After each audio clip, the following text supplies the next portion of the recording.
I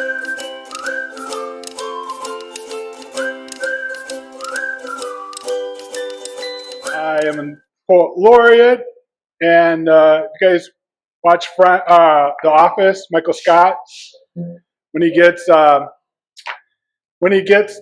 financial problems, he runs out and he yells, "I declare bankruptcy," because that's all there is to it. So I was going to say, I declare myself poet laureate for life of Oshkosh. But then, by those rules, Patrick can come up after me and then take it from me, I guess. So I'll begin tonight with a poem, something I rarely do, which is share a poem that I wrote just a couple days ago. And we had to find out what the snoot, what that fleshy piece of skin on a turkey is. It goes over their beak. I'm sure you probably know, Joyce, right? It's a snood. And so when they're want to attract a mate, it turns red. When it becomes afraid, it turns blue. So I wrote this poem.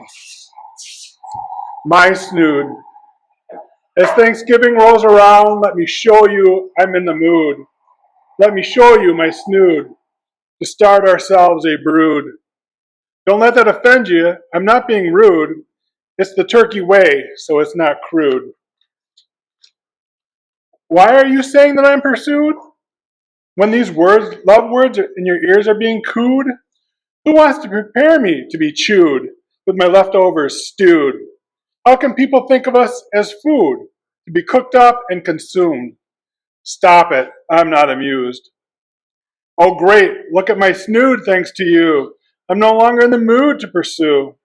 Shows my fear as it is now blue. I see that yours is too. How can we stop ourselves from becoming something people chew?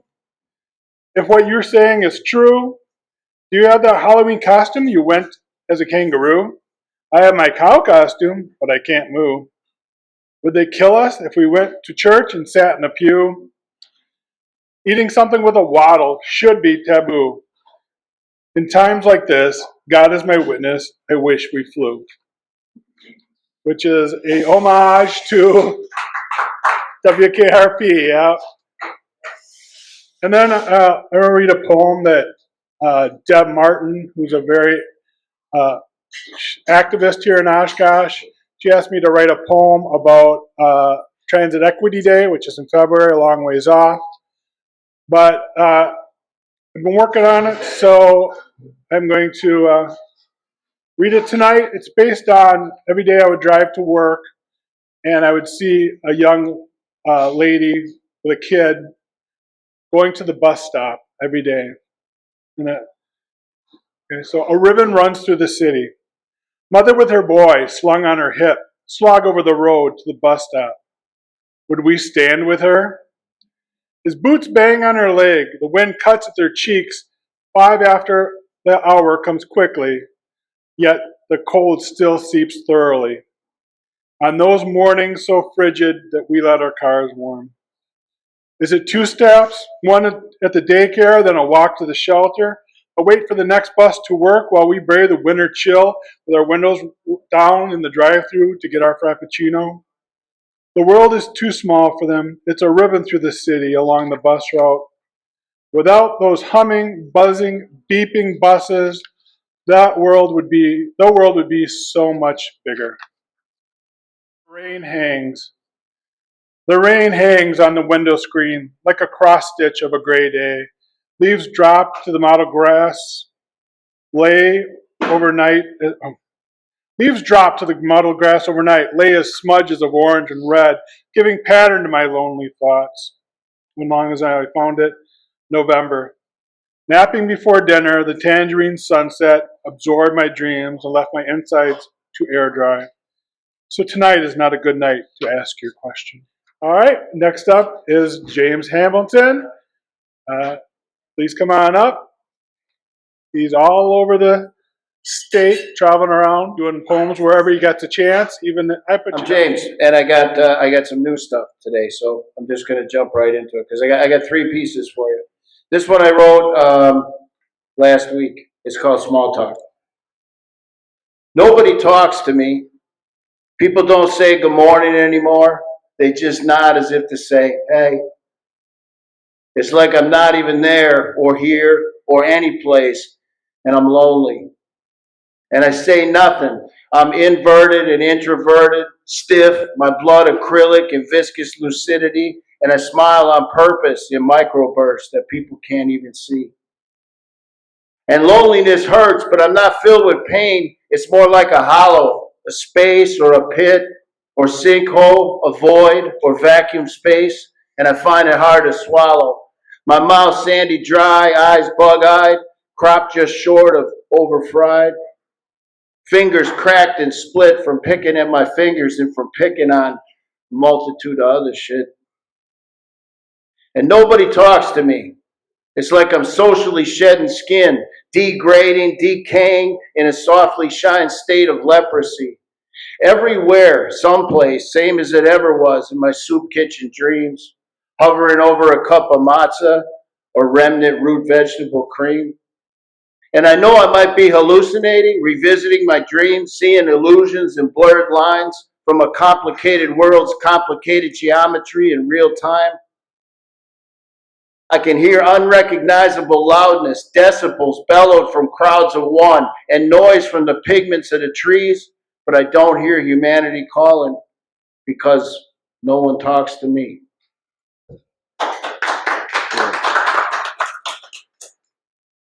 And this one is untitled. I just wrote this one yesterday. It was weird because, like you were saying, you go out and you start looking at windows and stuff.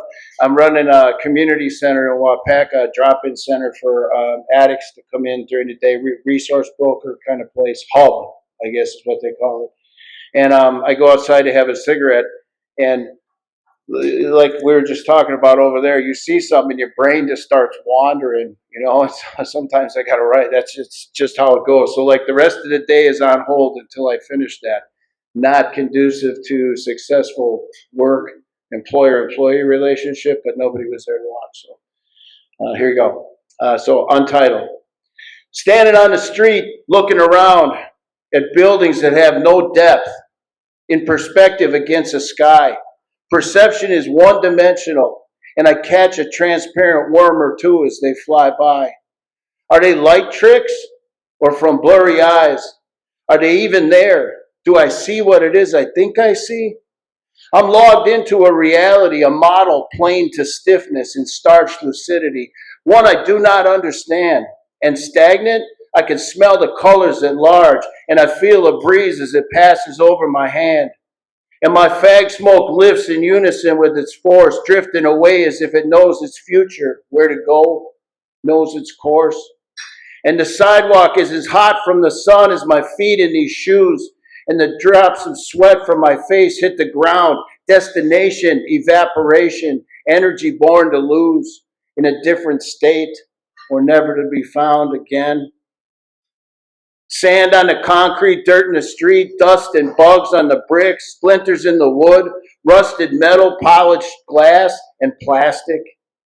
Painted vehicles running hard against the flatness, people running slow, humanity creeping fast, with their noses in their phones, socially communicating, playing games and shopping from the time they leave their homes, and even before that. I don't know how they don't see what I see. The static dimensionality, the flattened 3D, the picture-perfect panorama, and the lives I've spotted through it that are anything but free. And then there's me. Thank you. So this last piece is from, so I've got 4 published books out there. This is from book 3, and somebody asked me to do this because they're watching your YouTube channel. So, awesome. And they said, I'd like you to. They're the one. Yeah, they're the one. They said, yeah. So this the guy actually bought the book, and then he bought the book, and he rehearsed this, and he read this poem to his girlfriend, and after he met her on their first date, and they're still together. So, but he said, you know, he wanted to hear me do it. So, and I just don't do that. It's not like I'm going to just break it out in the grocery store. You know what I mean? So it's called Hey. Hey, I don't mean to objectify you, but you're so beautiful. I can see that plainly through and through. See, they say the eyes are windows to the soul, and behind your eyes I see you. I see where the real you glows, your mystery. I see your depth is precious, pressed, pressurized, alive like a diamond, a gemstone private. Your being creates my need. I think your spirit might be my muse key. You might just set me free. See, that's what I see when everyone else is reeling, taken back, set back on their heels, tripping forward or on their backs, all treble hooks snagged up by your look. Shit. I don't mean to objectify you, but you are fucking beautiful. Damn.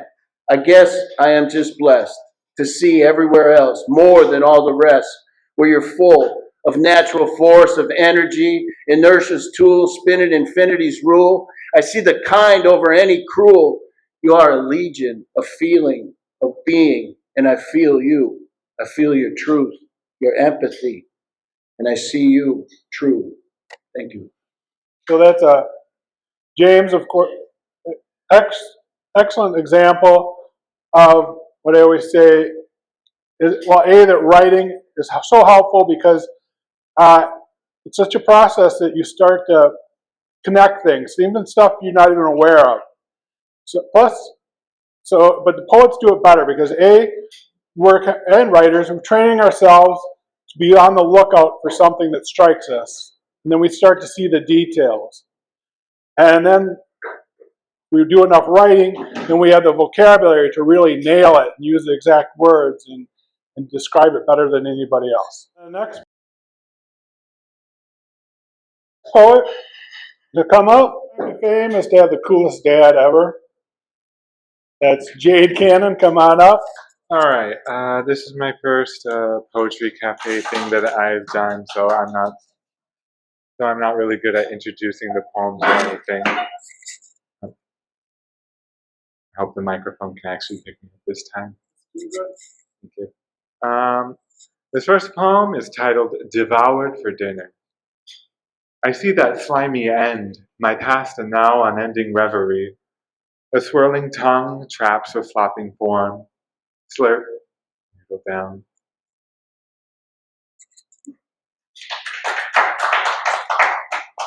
This next poem is called Spread.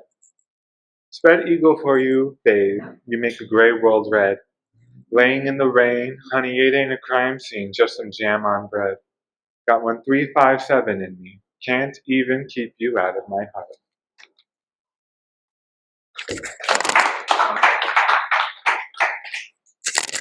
Wouldn't be the first time if you didn't drop your notes.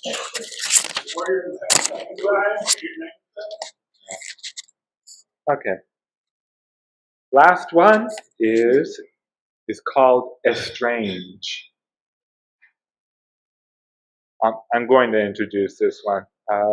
With this one, I really wanted to try and focus on like a singular like experience or like feel, and use as much, just like have everything in the poem be try and be in tension with itself. I tandem bike a warm concrete hill crested. My thrifted UGG the white sheet slide descends.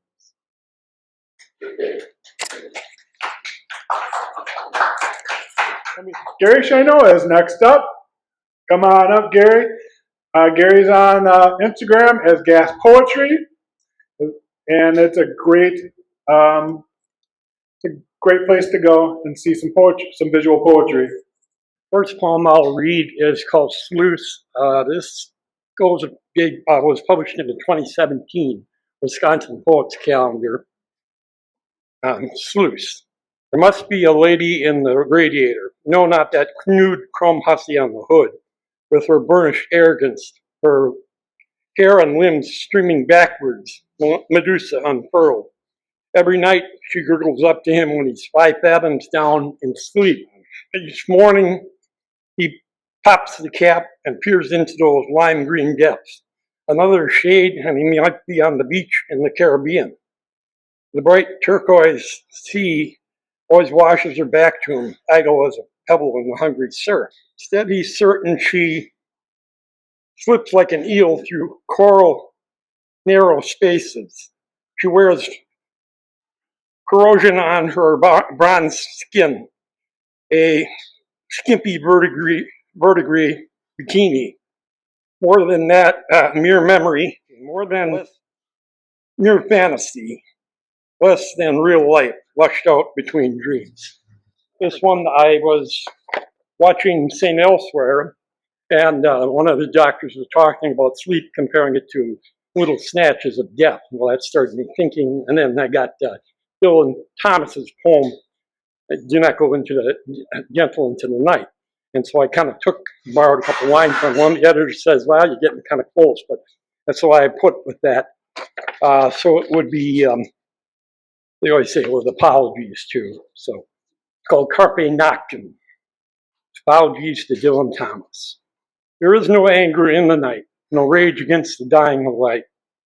Just these little snatches of death that descend to cloak the eyes of both foe and friend.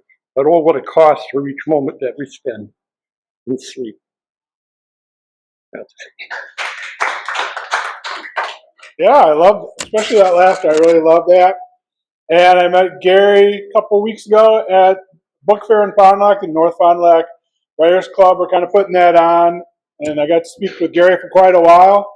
He had some chapbooks and just books, poems he had published, spread out. It was a great conversation. I want to be like you, Gary. I want to keep experimenting, keep pushing the envelope, keep just trying to see where poetry can take you. And next up is Patrick McCorkle. Come on up, Patrick. So I'm Patrick. I'm here, born and raised the 54901, pretty much a 1 mile radius from here. They get steady. Yes. So I just was reflecting on Veterans Day. Both my grandfathers fought, in World War II. There's some other military service, and I wrote this, kind of earlier today. I had it kind of percolating for a while, but I don't know. There's a title. Maybe the best thing would be "I Was Not There." So here it goes. So I was not there when you stared into the whites of British eyes at Bunker Hill, when you triumphed over Cornwallis at Yorktown. I was not there for the redcoat assault of our new White House, for the stars and stripes waving over Fort McHenry at dawn. I was not there while the Confederates surrounded and besieged Fort Sumter, while the Antietam Creek turned red with your blood. I was not there as you landed in Europe to fight the war to end all wars, as you pushed towards Berlin in the offensive of 100 days. I was not there for the day that lives in infamy, for the storming of Normandy's beaches. I was not there fighting with you in the forgotten Korean War, surviving ambushes in Vietnamese jungles. I was not there to march with you through the desert, to liberate Kuwait with you in the coalition. I was not there to struggle with you in the graveyard of empires, to fight hidden insurgents in the Fertile Crescent. But I am here because of you. And as long as I am, I shall remember you.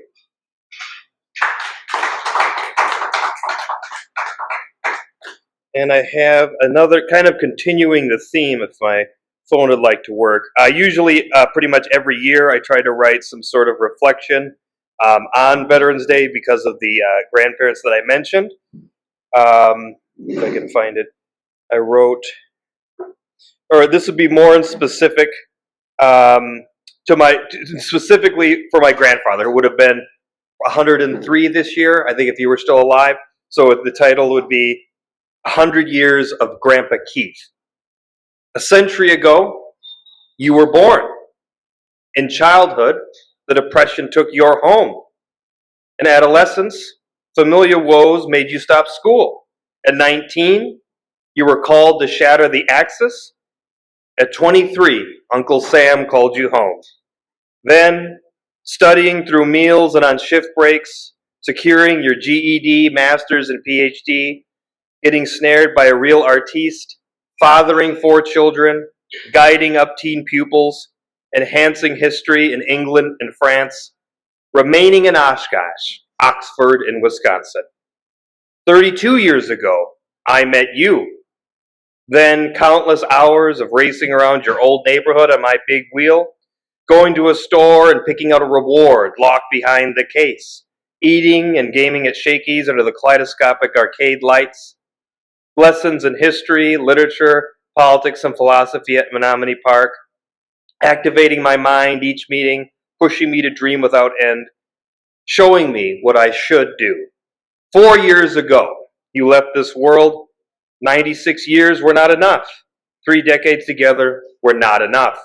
No matter how much time passes, what the seasons bring, where I journey or live, I will never forget your lessons in the park while feeding the geese, your laugh in the dining room on Franklin Street, your final, ultimate words as you struggled to survive. Do not ever stop writing, and write I will until my final breath. For you, educator, veteran, warrior, survivor, dad, grandpa, biker, friend. Happy 101st birthday, Grandpa Keith. And my final poem here is inspired by a workshop that the poet laureate of Oshkosh ran. It was simply to write about a color, and sometimes having a very precise target helps me quite a bit. So this would be a kind of a novel sort of based in the fantasy world that I'm writing. Its simple title is Purple. Purple is majesty, preemptive action, sweeping reaction, defying faction, correctness gaining traction. Purple is rule through famine or feast, across west and east, of greatest and least, of man, plant, and beast. Purple is ruler, chosen for life, facing problems rife, avoiding killer's knife, defined by strife. Who will don the color? The existence maulers who cast all into squalor, the conservation scholars who are preservation brawlers, through pages of thick tome, discover, uncover the possessor of purple enthroned. Thank you. And the poem I wrote for that workshop, I think it was Grass is Green. So you really let your imagination run wild, Patrick. Yeah, and thanks for. And I always keep saying that poetry is a new way to share our histories. I think it's a great way of doing that, and I think it's also a valuable thing to do. I like to do that as well because you think about it and you're kind of reliving it. You're thinking about your grandpa. You're savoring it, and then you're going back and you're revising it. And you're savoring it. Now tonight you get to savor it, and we get to enjoy it, and you also get to teach us about somebody who's lived a life that is it's rich. Okay, and now we have Joyce. Joyce, come up. Joyce, Ron, you remind me that we do have fragments of the anthology. I got it put in the Hometown Pharmacy, and Joyce is in that. Joyce and I have known each other for a long time. I started out life as a biologist, as I think you'll guess from this one. A twisted place. Wind and water shape the strength of a tree planted by deep water. A stick horse bobs in the shallows, waiting for a merchild. Old moss colonizes the land in shelves, forgetting the perils evolution taught its descendants, the old twisted willow. And you're mentioning a color poem. Well, this is one called Blue and Blue. It was also a long time ago about writing about a color. Robin's eggs, bathroom tiles, and the feathers in my mother's collection of found things. They lead me back to one day, a spring day in the spring of my life. It was May, that may have been March, the day my brother and I went barefoot for the first time. We were beating the bounds, we called it, looking for adventure. Under the big oak tree in the front yard, we looked for eggshell fragments to brighten my mother's day.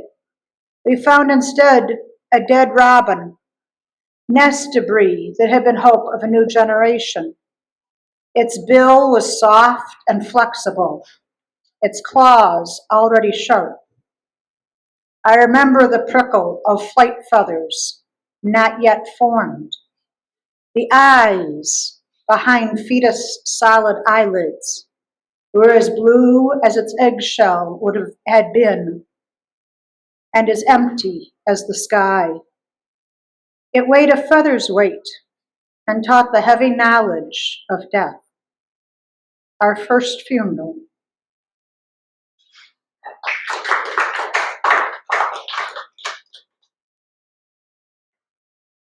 And if you think we have time for a third, I would have one.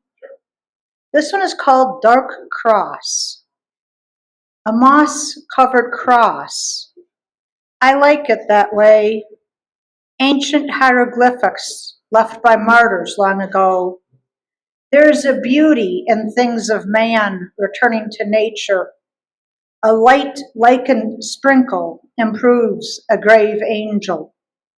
Moss growing on a tombstone softens tragedy of lost child, never named, only baby.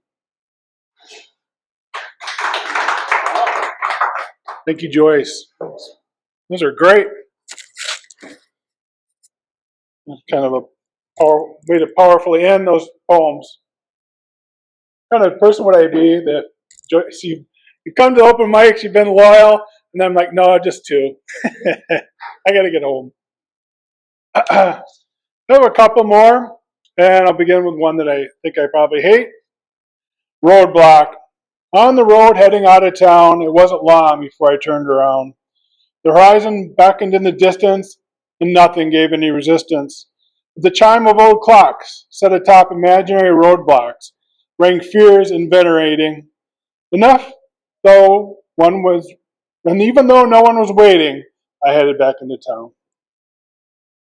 And this is after the farmer's market. The rumble of the farm truck echoes in the four-story arena of our downtown. The waft of fried egg rolls dissipates, plastic bags mingled with down leaves as blue canopies collapse. People pulling canvas wagons walk to their cars. This is a simple one. Box fan. A box fan in a dark room cancels out time. Blades chopping air, pushes the present away, cocoons us within a current of forgotten whispers. And my final one is called Glitter Angels. It's actually about, I think it's the last time that we went out to a bar with my mother-in-law. We were at the beer garden and downtown. I didn't know it was going to be the last probably time we hung out with her. It was with my wife, my daughters, my mother-in-law, and of course, being a guy, I was studying some of the women around. But so this is Glitter Angels. Glitter Angel, stained wings on her back, yells to the bouncer, "What bar am I at?" Glass waif shows a swath of belly, her low-ride pants, the shore of a calm lake. Emptiness rumbles below. Bar maiden, dressed like a wife rekindling a marriage, smiles, big hair, big eyes. Her slinky black dress covers beauty like the dark heavens over meadows. Sunflower sprite teeters and falls into drunkenness. She sits against her friend, her eyes closed, until she leans forward and pukes on the gravel below. So you can show the mother-in-law a good time. James, you want to come back up? All right.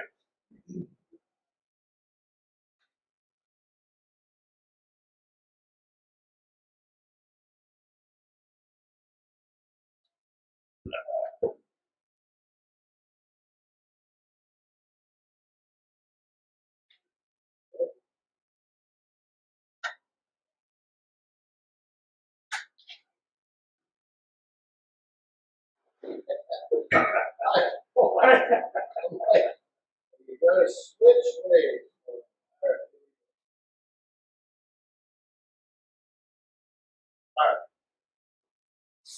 Take her down one more time. So this is a story, and it's about 5 minutes long, but we got time, right? Yes. All right, sounds good. So I call this, I'll give a disclaimer, like I'm gonna cuss and it's gonna be, but the main disclaimer, and I said this on Monday night at Akoka, this shit happens every day. Everything in here happens every day. So it's called Beat Street Blues. People in this city know the blues, and people in this city move. Commuting, bustling, over tire busting, pothole pocked asphalt pass, adjacent runoff sewers and past corner preaching sociopaths. And people in this city walk over and through endless shadows peeled from the sun, traversing cracked concrete and chipped remnants of crumbled creamy brick, amongst jet noise and traffic-fueled urban grooves, past window panes filled with fractured glass and asbestos tile siding, and past abandoned summer porches and condemned and eviction signing.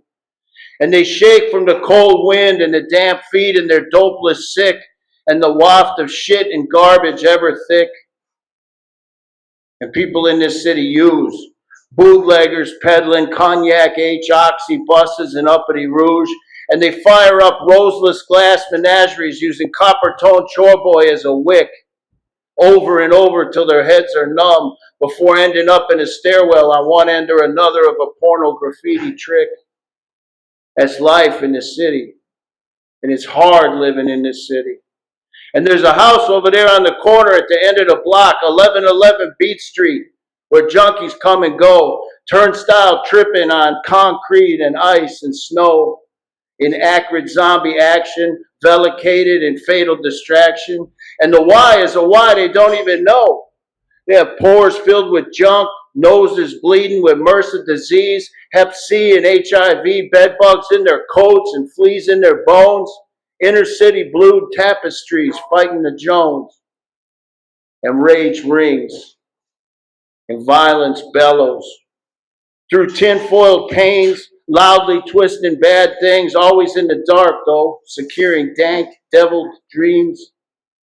And there's darkness in the alleyways until dawn breathes into a lighter shade of gray, daylight and wet mist, an urban fabric like chemically enhanced weathered herringbone twist, providing cover like a blanket, or the distraction they need to get back home. But there ain't no home behind a rusted green dumpster with the rats and the trash and the half-tailed cats, waste management in rusted steel vats, covered in blood-spatter paint, frozen there in place before it dried, next to where that self-medicating schizophrenic chick died last week.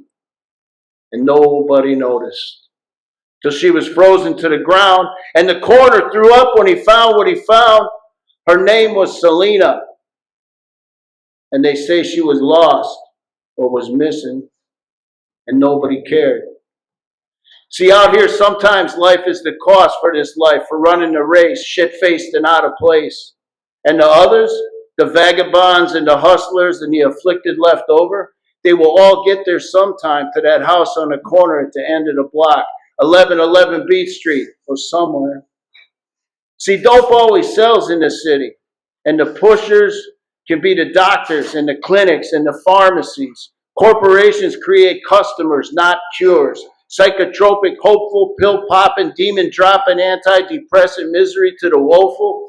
Anxiety, keep them dopeful or in a pharmacological K-hole, and nobody cares. It's hard living in this city, and it's cold living in this city. And Jamie's in the city, pronoun her, living 3 up from the house on the corner at 1111 Beat Street. Living, sure. Peeled lead, shaven splinters, shady green aesthetic, weathered, worn, and moldy facade, plywood boarding up the holes on its face, scarred up look, a pathetic, putrid fucking place. And it's night still, and the power is off there. Extension cord bridges window to window from the neighbors, and the heat is off there. And her bones feel old. The painstakingly poignant pain sapping what is left of her will. And a dog barks chained up in the back, pit bull watching somebody's stash. And she stays there locked inside that place because she has nowhere to go. So she hides alone, smoking a bitch fashioned out of a chicken bone she found in the yard. And she cries. And she pushes it away 1,000 tries. Sucking cock to keep herself high, recollecting with a whimper and a battle-hardened sigh how she got here. See, they couldn't catch her with the dope, so they lifted the walls, analyzed the smoke, and then they took her kids, the children, those pieces of her, and for their protection, said she was detrimental, a hazard like an infection to them, contributing to their delinquency. So she was left there alone with her habit. And nobody cared. Yeah. And people in this city police, right? They circumvent probable cause. Canines don't follow laws. Cops violating rights, stop and frisk, racial profiling, chanting they all mitigating risk, trying to keep us safe. Illegal search and seizure tricks, handing out felonies like parade candy to the poor and the sick. And then again, and then some more. Yeah. People in this city are there living in that fucked up diorama, and the people are scared. Scared of the crimes of other men, carjackings, home invasions, battery. Scared for their children, mass shootings in the schools. Scared of what they can't see, overdose, heart attacks, and that fucking deep freeze. Scared of the Glock tucked away, hidden in the crotch of the street's only standing tree. And yeah, people are scared of those police, and maybe they should be. Truth.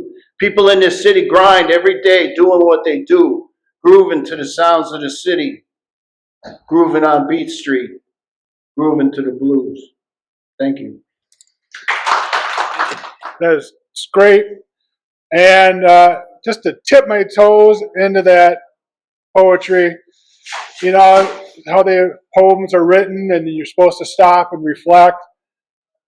I stop and reflect and then I'm like, okay, I still have to move on, but I can spend some time with fleas in their bones, and I can spend a lot of time. Yeah, I mean that's something you can really think about and has an impact.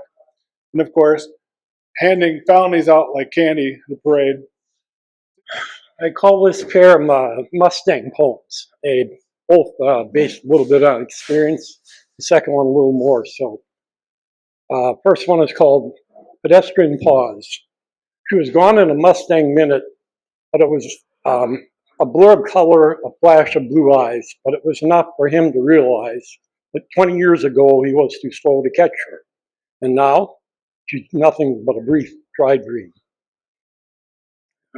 And the second poem is called, I remember the title of it here.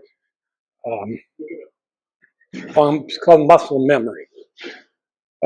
Mustangs have stance, but if you ever get the chance to ride inside going 127 miles an hour, you won't shout for more, just white knuckle the door while your crazy brother punches the pedal to the metal all the way to the floor. This is called Foggy Morning. Ladies and gentlemen, this is the captain of Thought Air Flight 375. The mine we are attempting to reach is fogged in. All connecting thoughts, in or out, have been canceled. Since we were already in the holding pattern when the mind fog occurred, we will continue to circle and hope for an opening. We are sorry for any inconvenience this may have caused you, and thank you for flying Thought Air.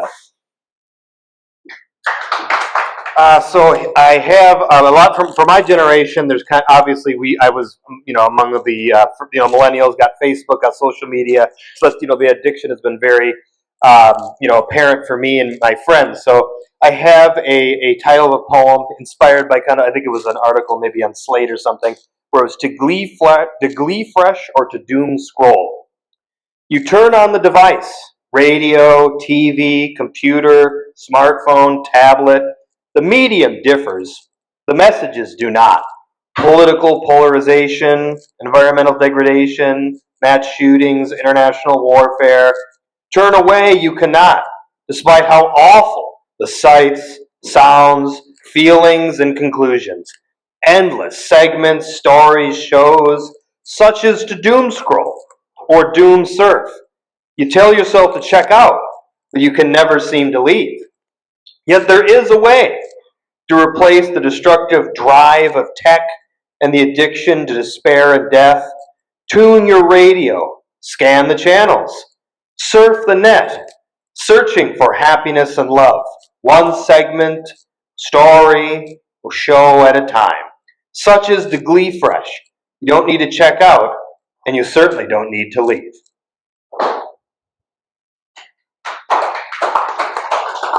And as I think a final poem here, more kind of on the more optimistic end, it's something I wrote for Labor Day. It's entitled Labor Day Round 136. First celebrated in the Beaver State 136 years ago, Labor Day recognizes what we owe to workers who fought battles great, to give wages good and fair, to create hours not so long, to prevent treatment wrong, to scare bad bosses everywhere. Over a century later, it may seem most victories that were won have been undone. Our workplaces are no dream. Labor and skill replaced, college degrees diluted, workplace complaints muted, fair wages erased. We must build upon the labor titans of the past. The status quo must not last. Let us craft a new labor dawn. Thank you. Yeah, thank you. Yep. So, yeah, doom scrolling is evil, but if you're going to do it, go to Facebook, connect with James Hamilton. On Instagram, go to Gas Poetry. Go to Oshkosh Poet Laureate. Go to YouTube, Thomas Cannon Author. Go to thomascannonauthor.com. Thank you, New Moon, for hosting us. Beautiful place. Thank you guys for coming tonight. I really appreciate it.